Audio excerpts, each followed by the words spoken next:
Selamat datang di minggu ke-11 perkuliahan elektronika industri.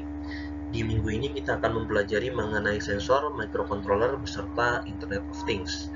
Sensor ini bisa diibaratkan sebagai panca indera dari sistem elektronik yang akan kita rancang. Jadi fungsinya untuk mengambil berbagai jenis stimulus yang nantinya akan diolah menjadi sinyal elektronik. Pada gilirannya nanti sinyal-sinyal tersebut harusnya diteruskan melalui aktuator agar sistemnya nanti bisa melakukan suatu hal ke dunia nyata, baik itu misalnya secara mekanis, secara energi panas, dan lain sebagainya.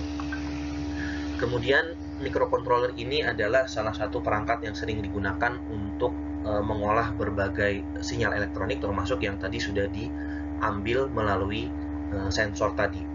Dan nanti kita juga akan membicarakan mengenai Internet of Things, di mana Internet of Things ini adalah salah satu konsep yang relatif baru, yaitu adalah perpanjangan dari berbagai sistem-sistem kecil yang dilengkapi dengan sensor juga tentunya, di mana sistem-sistem tadi sudah saling berkaitan menjadi suatu jaringan yang besar.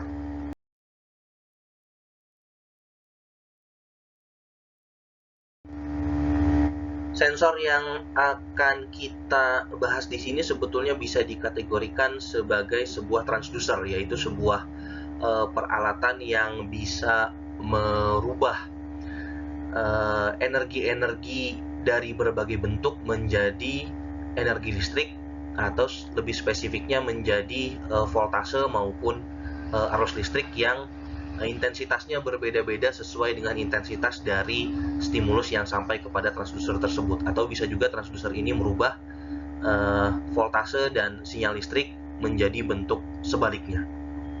Jadi sensor itu merupakan suatu istilah yang lebih spesifik merujuk kepada transducer yang sudah dipergunakan khusus untuk mengambil input dari lingkungan agar bisa menjalankan suatu sistem elektronik.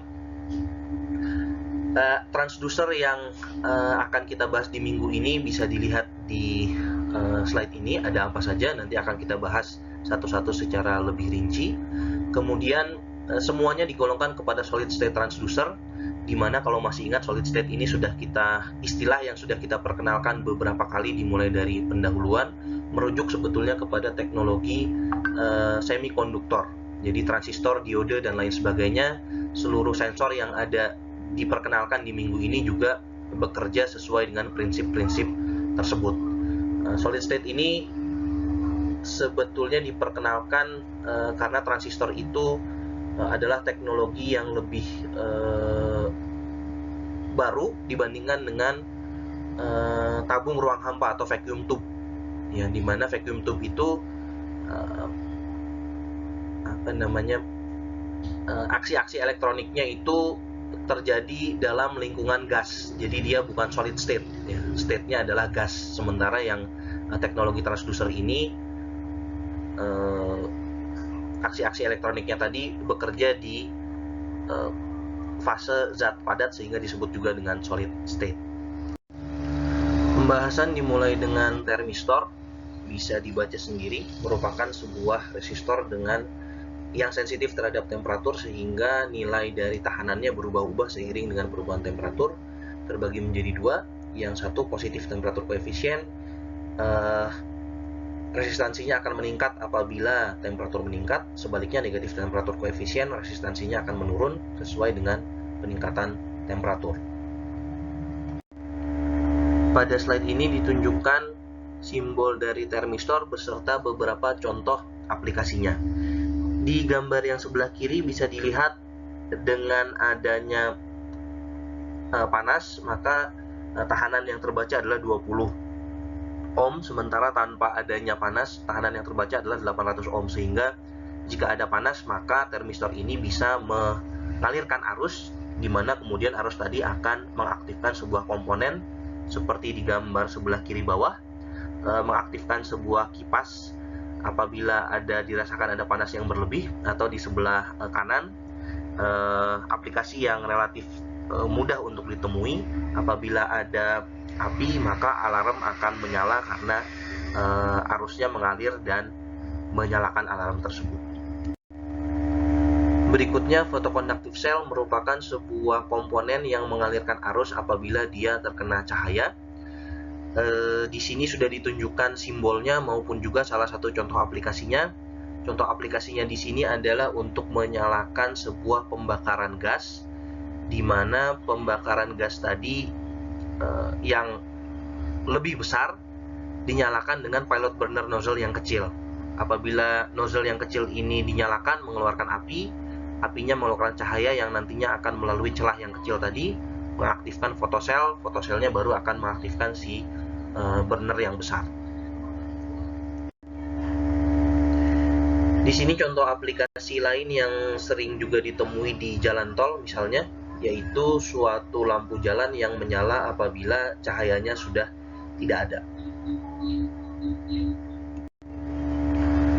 Fotodiode ini adalah sebuah komponen yang fungsinya sebetulnya sama dengan fotosel, tetapi dia memiliki waktu respon yang lebih cepat dibandingkan dengan fotosel, sehingga pada aplikasinya lebih banyak digunakan untuk sistem-sistem yang memang memerlukan waktu reaksi yang lebih cepat. Bisa dilihat di sini perbedaan simbolnya antara fotodiode dengan fotosel. Ini contoh aplikasi dari penggunaan fotodiode. Fotodiodenya ditaruh di sebelah kiri dari konveyor, di sebelah kanan ada sebuah sumber cahaya, biasanya berupa pemancar laser. Kemudian di foto ini gunanya adalah untuk menyalakan fungsi on-off dari mesin yang akan dipergunakan untuk mengisi kardus. Apabila kardusnya berada di antara laser dan fotodiode, maka fotodiodenya tidak lagi menerima cahaya, otomatis konveyor akan berhenti dan menyalakan mesin pengisi selama beberapa waktu tertentu. Setelahnya konveyor akan berjalan kembali. Berikutnya, pressure sensor seharusnya sudah cukup jelas, adalah sebuah komponen yang mengeluarkan voltase atau arus listrik jika terjadi perubahan tekanan. Di sini diperlihatkan gambar aslinya seperti apa, kemudian diperlihatkan juga simbolnya. Kemudian ada flow detection sensor.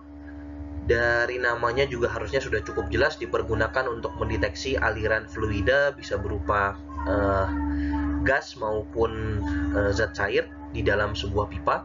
Teknologi yang umum dipergunakan bekerja berdasarkan prinsip konduktivitas termal, di mana ujung dari sensornya biasanya dipanaskan, dan apabila ada sesuatu yang mengalir melalui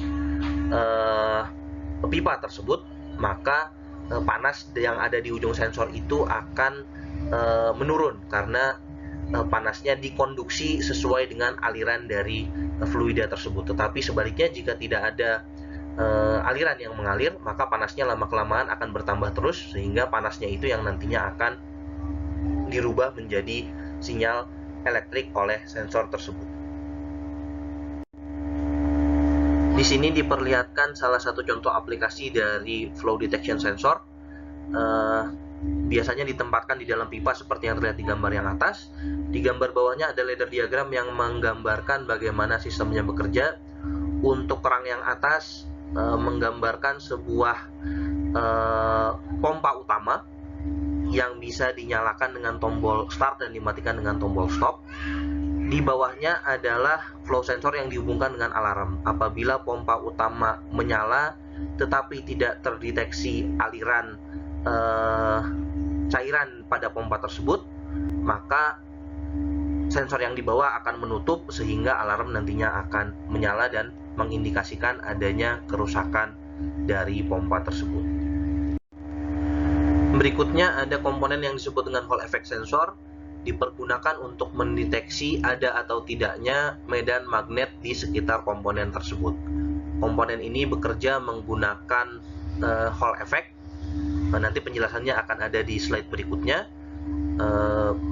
Zaman dahulu komponen ini dibuat menggunakan emas, tetapi pada saat sekarang biasanya dibuat sudah menggunakan semikonduktor atau biasa disebut dengan Hall generator.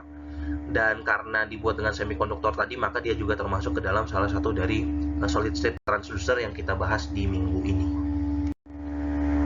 Pada slide ini diperlihatkan bagaimana sebuah Hall effect sensor dapat bekerja.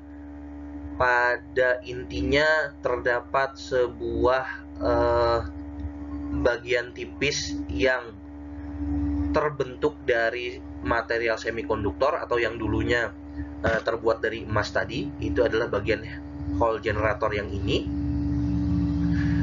Kemudian di sini bisa dilihat bahwa Hall generator dihubungkan dengan sebuah constant current source. Jadi dihubungkan dengan sebuah sumber energi listrik yang mengalir dengan arus yang konstan di kedua ujung-ujung tipis dari bahan material tersebut. Setelahnya akan dipergunakan sebuah magnet permanen, di mana magnet ini kemudian akan didekatkan ke arah si bagian yang dialiri arus listrik tadi. Semakin dekat magnet permanennya, maka akan semakin banyak garis-garis gaya magnet yang melalui bidang tipis ini, maka hal itu akan merubah voltase yang terbaca di kedua ujung ini. Apabila magnetnya jauh sekali, tidak ada garis-garis medan magnet yang melewati Hall generator, maka tidak ada magnetisme, voltasenya 0. Semakin banyak akan semakin bertambah. Di sini bertambah jadi 1, dan apabila sudah sangat dekat terbentuk voltase yang maksimum akibat perubahan dari medan magnet. Metode untuk aktuasi Hall effect diperlihatkan di slide yang ini. Utamanya dibedakan berdasarkan arah pergerakan dari magnet permanen dengan si Hall effect sensornya itu sendiri. Yang pertama adalah head-on actuation. Arah pergerakannya bisa dilihat di sini. Jadi jarak antara kutub yang ada di bawah sini dengan si Hall effect sensor akan semakin berkurang. Sementara untuk slide by actuation digerakkan ke arah yang sini, atau bisa juga ke arah sebelah sini, gitu ya. Yang terpenting adalah jarak antara si kutub yang dekat dengan Hall effect-nya itu selalu tetap. Satu lagi adalah pendulum actuation. Pendulum actuation ini apabila magnetnya digerakkan seperti sebuah pendulum, jadi bergerak ke arah ini.